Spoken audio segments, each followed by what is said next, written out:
Yeah, it's really a trip, man. And you know, one of the scariest things that I can imagine that could come across these people is that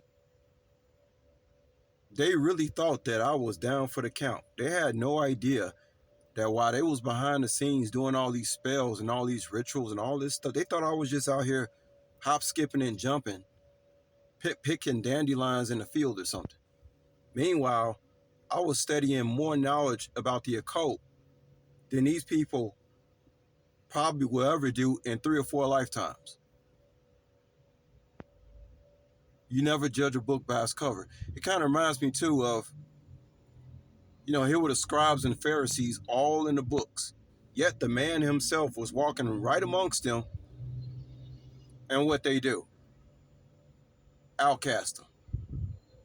Told people he was a liar. Told people he was evil. He was the devil. Yet everything that they was looking at in the books was the embodiment of Jesus, who was walking around right among them.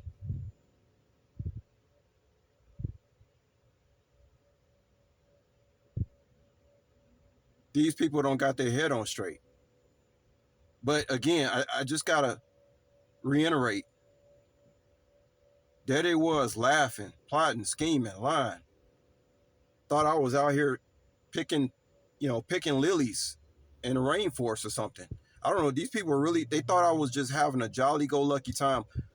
When I moved to Las Vegas, people thought I was out there doing God knows what. That's why it was so easy for them to say I was into all kind of riffraff. It looked like it. I mean, posting the pictures that I post, see, he moved to Vegas. He out there drinking and partying, throwing his life away. These people were set up by the Most High God. Guys, I spent over 10 years, from the age of 30, I studied so much occult knowledge. Of course, one of my master teachers being, y'all know, Bobby Hemmett, right? Now, people going to be studying Bobby Hemmett more and more, listening to what I'm talking about. But there are a lot of esoteric teachers out there. He was my main course. So I learned a lot of the occult knowledge from Bobby Hemmett. And I'm telling you, what Bobby Hemmett says is that most of these Freemasons in these lodges, they're just about drinking liquor and driving taxi cabs. They don't actually know a lot of knowledge because they're more concerned with having an outward appearance of handshakes, gestures, appearing in public a certain way, dressing up in certain shoes, suits, alligator shoes, license plates. They don't actually really know a lot of things. Then you have the white Masonic lodges and the black Masonic lodges.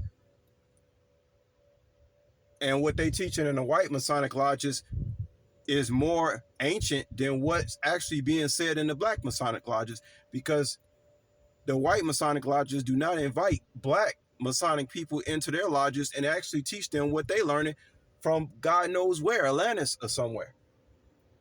A lot of the black Masonic lodges are just with a lot of fuckery, pretending like they know stuff.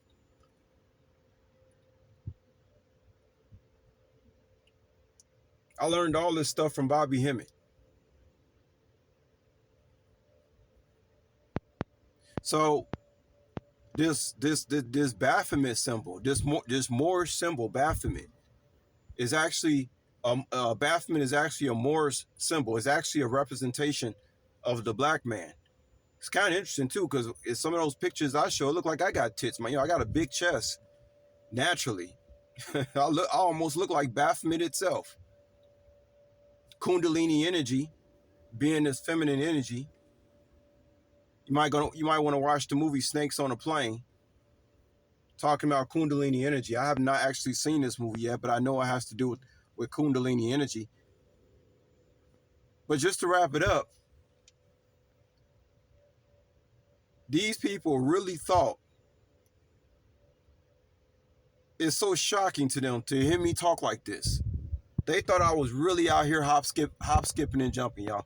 I was really out here, but they were telling people like I was the baddest person walking around. So it's like, man, which one is it? It's a little bit of both. I am hop, skipping, and jumping. But I learned all the dark shit too. These people, they had no idea that I was way ahead of the game. They had no idea, y'all. Way ahead of the game. Now all they can do is go behind the scenes and talk. They didn't learn. These people don't even have nowhere near the amount of occult knowledge that I have walking around, hop, skipping, and jumping. They don't have it. That's why my name is in their mouth.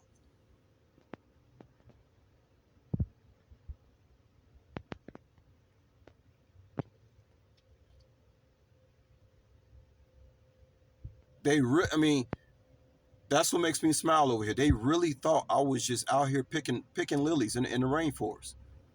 I was in my shit,